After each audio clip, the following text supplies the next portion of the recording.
As crianças já estão lá, agora quem quiser sair, as crianças podem ir. Vai lá que tem uma escolinha lá para as crianças, tá? Crianças, que eu falo é criança, não é de 100 anos para baixo, é só as crianças. Cadê meu sermão? Ah, tá aqui. Aleluia.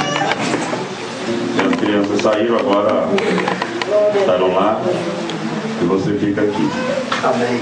Não sei que hora que vai parar a chuva. Glória a Deus. Alguém sabe? Então vamos pregar até parar a chuva. Amém. Amém. Se não parar, nós não paramos também. Amém. Oh, glória. Agradeço a Deus pela dedicação de vocês, pela honra que me foi dada de estar com vocês mais uma vez. Obrigado pelo carinho. Também o Felipe que me hospedou. Manda um abraço para a Suzy. Ela já está vendo na fita, você vai mostrar para ela, né? A Suzy, Alan. Deus abençoe. E hoje eu estou de volta na sua casa. Hoje me convém pousar na sua casa. Eu ainda vou ser mais generoso que Jesus. Vai ficar só eu, não vai vir 12 comigo. Só que eu não vou sair de manhã, eu vou almoçar na sua casa, tomar café da manhã. Então vai ser uma vez. E amanhã estaremos de volta. Obrigado a irmã Lira, também seu esposo, por nos receber, nos trazer e nos levar amanhã. Lá no Felipe hoje já estão cantando Livre Estou. E amanhã em Santa Maria cantarão e o corvo foi-se embora. Mas nós...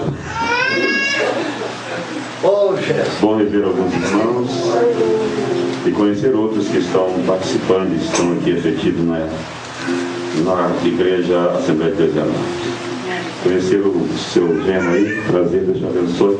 E o índio. Eu nunca vi um índio cantar mal. Se eles cantassem mal, ia mandar de volta. Eu nunca vi o índio cantar mal. Eu preguei no Congresso Meio dos Índios lá em... Como é que é o nome daquele lugar lá? Ibirama. Conhece lá? Ibirama, Santa Catarina, é a reserva indígena. E eles fizeram um coral de manhã. Conhece lá em Ibirama, aquela região dos índios? Nunca foi, não? Chamaram aqueles índios para cantar de manhã e começaram a cantar e as vozes, tudo, colocaram 4 vozes no coral. Aí eu perguntei assim, quem é que ensaia? Aí o pastor da igreja disse, não tem um maestro não. Como assim não tem? Aí eles escutam a voz, eles mesmo se reúnem, eles ensaiam sem ninguém. Pensa no trem afinado. Deus abençoe você e foi um prazer de conhecer também. Eu quero ler com você Lucas, capítulo de número 5. Por favor, quem tem Bíblia, abra, quem não tem, só escute. Se eu esqueci de algum nome, me perdoe. Amanhã meu voo sai exatamente às 9h45 da noite. Devo chegar 15 para meia-noite no aeroporto de Campinas. E já estou orando para ver se alguém vai me buscar.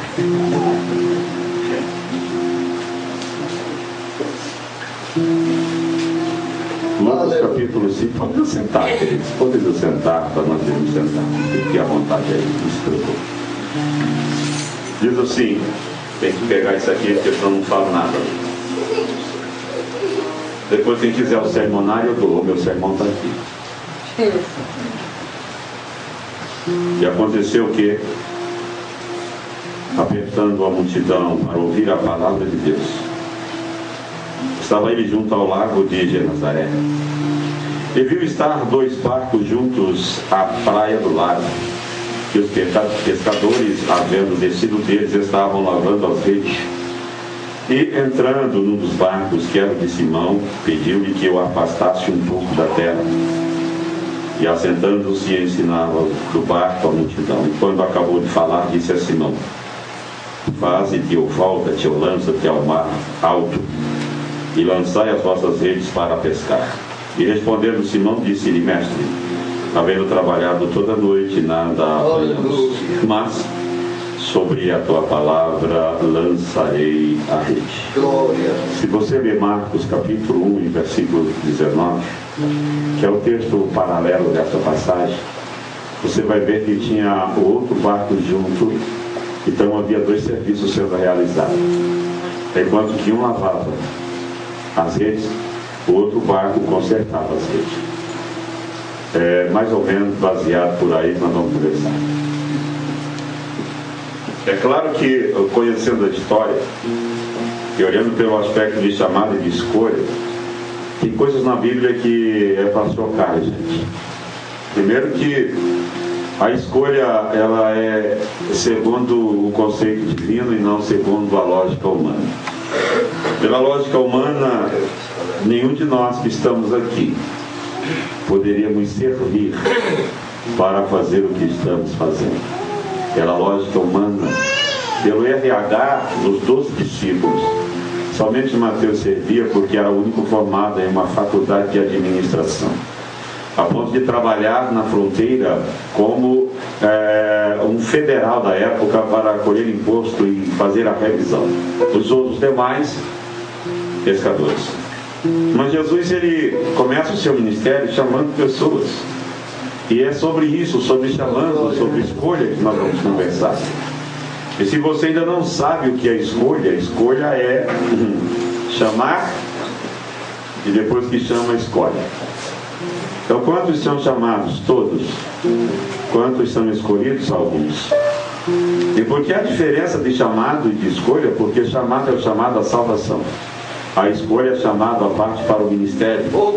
Hebreus diz assim: ninguém tome para si essa honra, senão o que é chamado por Deus. Chamado do latim vocaire, chamado à parte para algo específico.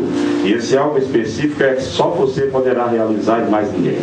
Então, quando Jesus começa a chamar pessoas, ele chega exatamente no lago e ele começa a observar e ele percebe que a pesca daquela noite não foi boa. Por que não foi boa? Porque ele percebe que um barco lava a rede e o outro costura a rede. Ora, se há alguém lavando, é sinal que não pegaram nada, só pegaram sujeira. E se há alguém costurando, é sinal que o peixe que ele pegou escapou. Então eles perderam a noite toda de trabalho. Mas só que Jesus queria fazer um culto ali. Então Jesus pega o barco de Pedro e entra mar adentro, aproximadamente aí uns 1000 metros, porque esse era o serviço de som que Jesus usava. Ele é ao mar, porque quem está no mar fala e quem está na praia escuta. E ele prega, e eu queria saber o que ele pregou, porque colocou tanta fé em Pedro, colocou tanta fé que ele, quando sai, ele disse: agora vocês vão no mar alto e lança a sua rede. Nenhum pescador, quando termina de lavar, volta ao mar, porque ele sabe que a hora de pescar não é aquela.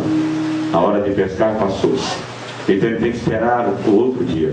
Mas Jesus está dizendo: aqueles que eu chamo não precisam esperar para o outro dia. Se ouvir a minha voz e obedecer, no mesmo dia voltará a dar fruto. Então vai contra a lógica humana. E obedecer a Jesus envolve você não querer entender e nem tentar explicações, ou procurar explicações, melhor dizendo, de nada. A questão do chamado é isso. Se ele manda fazer, você vai e faz. E só diz o seguinte: vou fazer segundo a tua palavra. Por que ele fala segundo a tua palavra? Ele diz: porque segundo a minha experiência não tem peixe agora. Amém. Eu passei a noite toda e não tem peixe, esta não é a hora de pescar. Mas Jesus olha para ele e vê a situação dele. Se automaticamente passar a noite pescando, gastar energia, comer em alto mar, chegaram com despesa, então haveria de ter alguma coisa para ressarcir. Olha o que Jesus faz: você vai lá e lança a rede. O Pedro vai e ele lança a rede. Quando ele lança a rede, pega muito peixe. Quando ele pega muito peixe, o texto diz que o barco parecia que ia a pique. Aí ele grita para quem estava na beira da praia: ei, traz o barco de vocês e vem me ajudar. Então parte do princípio uma coisa: quando você tem chamado, tudo que é seu não é teu. Eu vou desenhar aqui. Quando você tem chamado, tudo que é seu não é teu. Então você vai entender que tudo que Deus te dá é para repartir com os demais. Então quando eles pegam muito peixe, eles chamam quem está na beira da praia e vem. Agora os barcos encostam e ficam do lado do outro para não tombar e começam a recolher os peixes. Quando ele chega na beira do cais para descarregar, ele descarrega Jesus: deixa tudo e me segue.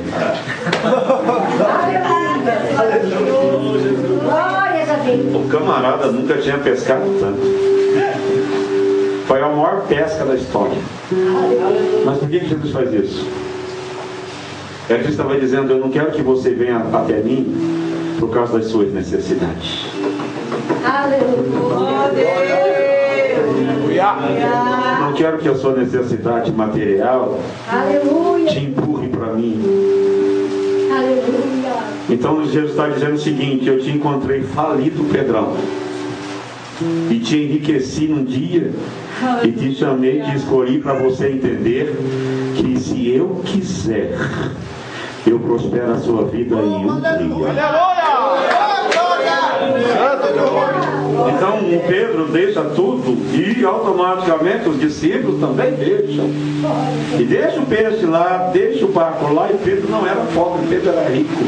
A arqueologia descobriu a casa de Pedro, ele tinha uma mansão à beira-mar. Mas o chamado envolve algumas coisas.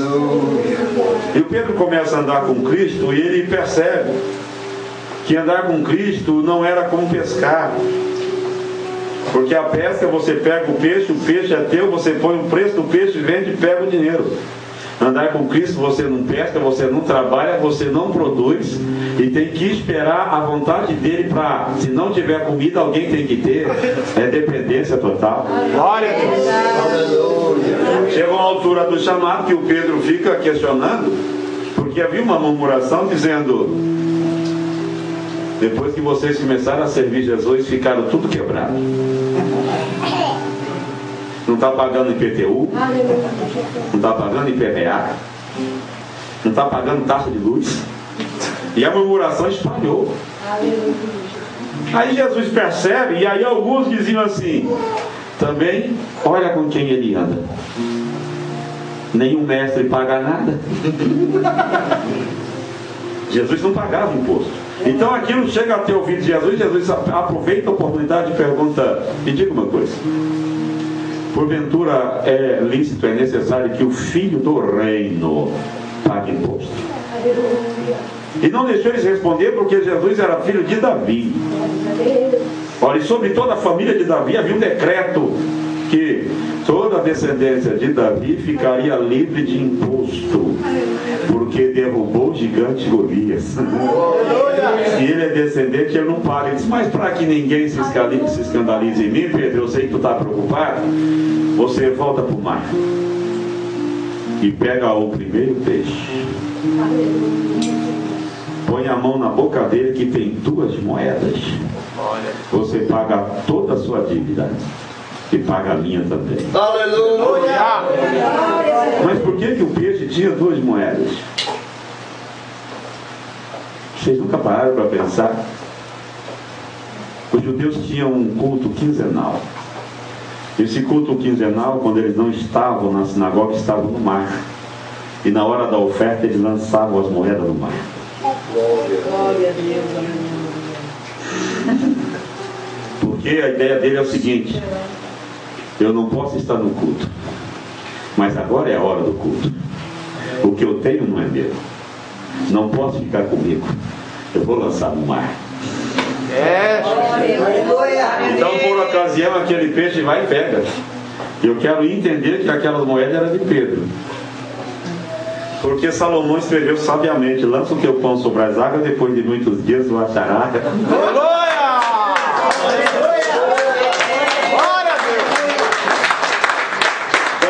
Esse peixe vai, pega a moeda, e Jesus está exatamente devolvendo para Pedro todo o investimento que ele fez.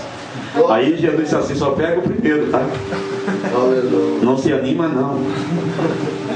Não é com a rede. Pega só um.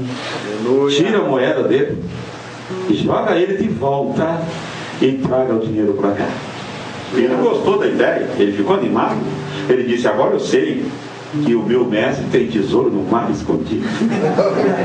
Vou ficar tranquilo. Mas vai passando-se os dias e a coisa vai apertando. Ele chega para gente e diz assim: senhor, quero te perguntar uma coisa. O senhor me chamou aquele dia, eu me lembro da grande festa. Eu preciso saber. Eu deixei tudo, e deixei tudo mesmo. Aí ele coloca nós, a terceira pessoa do singular. Ele fala: nós deixamos tudo e te seguimos. O que é que nós vamos ganhar? A palavra ganhar está dizendo, a referência a salário, a pagamento, a retribuição. Jesus olha para ele e diz assim: não se preocupe com isso não, porque só nessa vida vai ganhar 100 vezes mais. E eu não vejo Pedro ganhando 100 vezes mais em lugar nenhum. A única coisa que eu percebo é que enquanto ele lançava a rede e pescava, nenhum paralítico andou. Nenhum coxo se levantou. Glória a teu nome. Nenhum demônio saiu. Nenhum. Ele não viu milagre nenhum pescando. Porque a vida material é uma rotina. Glória a Deus. Mas Jesus disse, você vai entender que aqui você vai ganhar 100 vezes mais. E ele começa a ver coisas que ele não viria. Aleluia. Ocupando-se da sua vida secular. Pastor Ivanil, a vida secular é importante? É importante. Mas para quem tem chamado, ela deixa de ser essencial. Porque vai chegar uma hora em que Deus vai falar para você, você tem que escolher. Ou você continua na sua vida material sem ter experiência, sem ver nada acontecer, ou você deixa tudo aí e segue porque eu quero fazer milagre através da sua vida. Aleluia! Santo teu nome. Porque o chamado de Deus tem que haver correspondência do homem. Ninguém é obrigado a responder chamado. Chamado responde quem quer. Glória a Deus. Aleluia. Eu vou devagarzinho porque eu vou ter que esperar para passar. Então é por isso que as pessoas não entendem. Quando alguém mergulha de cabeça nesse negócio chamado ministério, eles falam assim, está tudo doido, está tudo louco, quem quer isso? Que existe um grupo que não trabalha. Não trabalha, é chamado de ladrão e de vadio, pastor. Eu queria que todo mundo fosse pastor pelo menos por 3 meses. Queria. Fala, Jeová. Depois ele ia mudar um pouco do conceito que eles têm sobre pastor que não precisa trabalhar. Mas o Pedro vai seguindo Jesus e de repente nos muda a ideia. Olha o que eles falam.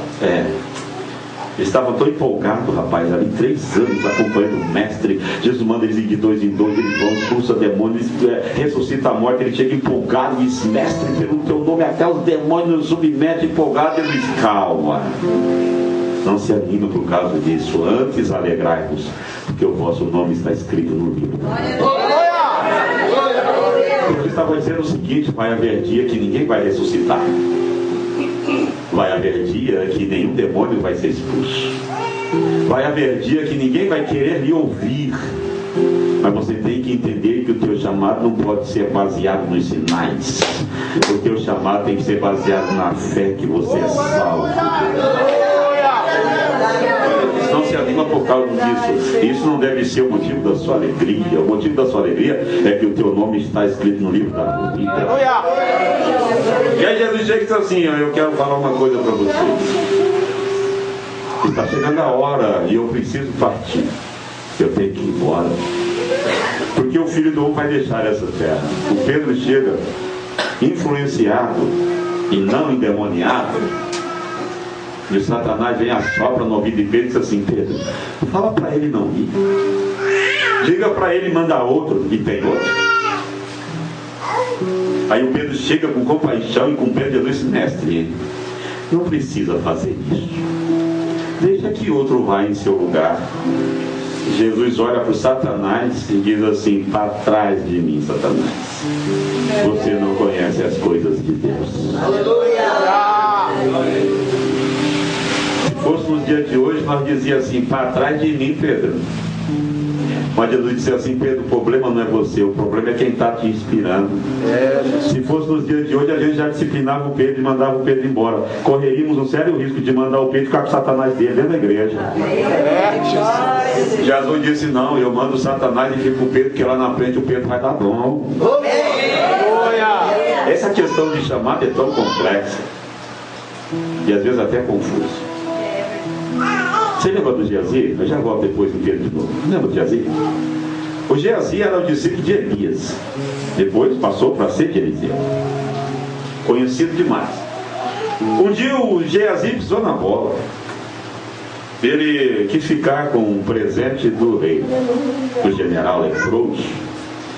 Eliseu disse, eu não vou ficar com esse presente, eu não preciso disso, porque o milagre quem fez não foi eu, a palavra não foi minha, eu não curei você, então dá o presente para quem fez tudo isso para você. Eu não mereço nada disso aí. Aleluia! Hoje não, hoje eles vêm nas nossas igrejas, levam tudo o nosso dinheiro, levam tudo que nós temos, deixa a gente quebrada e eles não fazem coisa nenhuma. É ao contrário de Eliseu. Eliseu disse, eu não quero nada, leva tudo porque eu não fiz nada.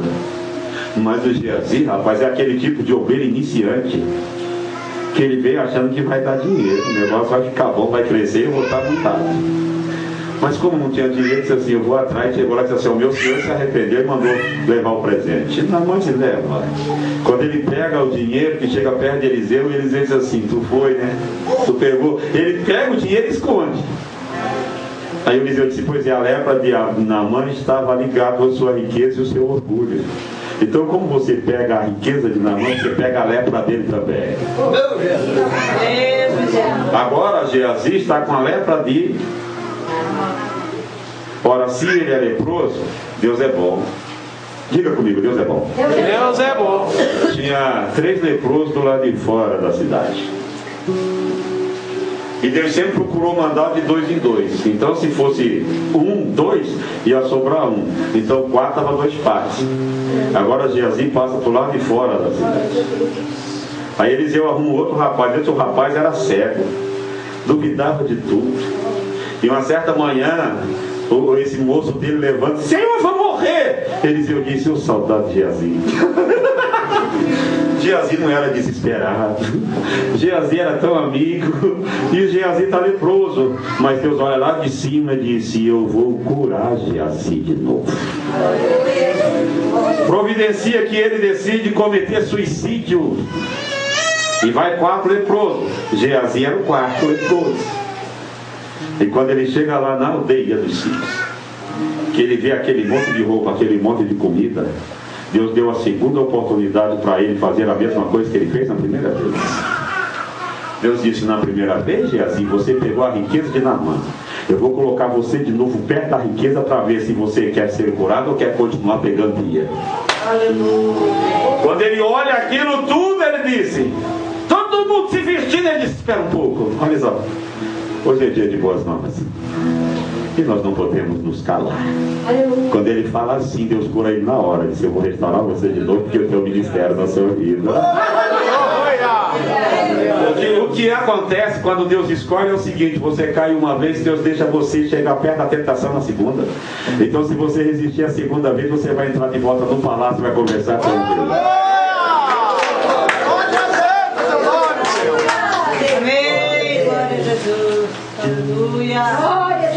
E o Pedro, vamos para o Pedro de novo. Quando Jesus começa a contar da partida, eles começam a ficar cheios de tristezas. Aí Jesus vai para o Getsemane, e o Pedro diz que nunca iria trair Jesus. Lá no Getsemane ele fez uma loucura. Eu nunca vi pescador andar com espada. Foi a primeira vez na história. Pescador podia andar com faca, porque não se limpa peixe com espada. Mas Pedro estava tão inseguro que ele decide, sabendo da perseguição, ele decide andar com uma espada. Sorte do mal. Porque se Pedro soubesse usar a espada, porque a ideia de Pedro era arrancar o pescoço do cara. Mas ele era tão ruim de espada que acertou só a orelha. Estava escuro. Pare para pensar o que Pedro faz. Jesus não veio para morrer na cruz? E se acontece uma guerra lá em cima, no jardim dos Getsemane, Jesus morreria à espada e todo o projeto de Deus cairia por terra. Então Jesus olha para Pedro, Pedro, tu não sabe o que faz. Jesus já abaixa, pega a orelha e já cola na hora para apaziguar. Então tem coisas que Jesus faz até para consertar os nossos erros. Dá uma salva de palmas, por favor.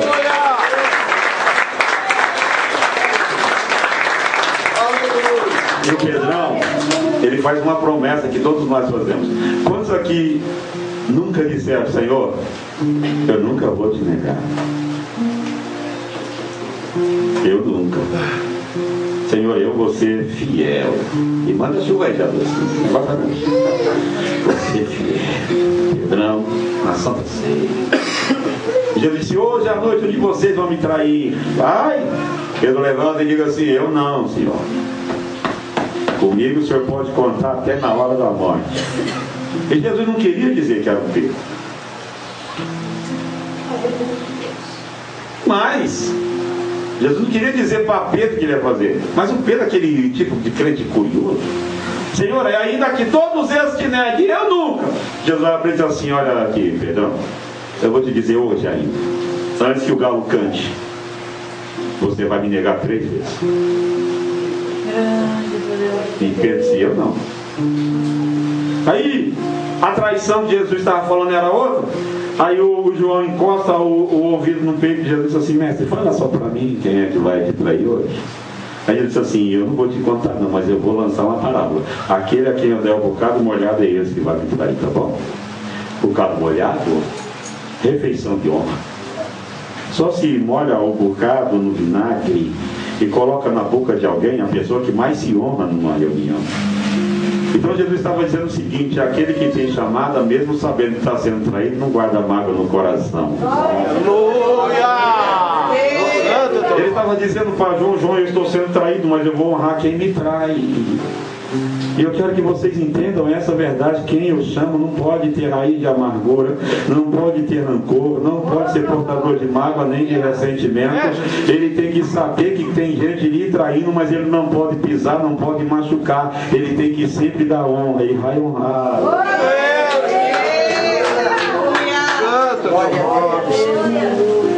E nota que uma coisa é o diabo influenciar, outra coisa é o diabo entrar. Então quando Jesus coloca o bocado molhado na boca de Judas, o diabo, a Bíblia que diz, não sou eu, a Bíblia diz que o diabo entrou em Judas junto com o pão.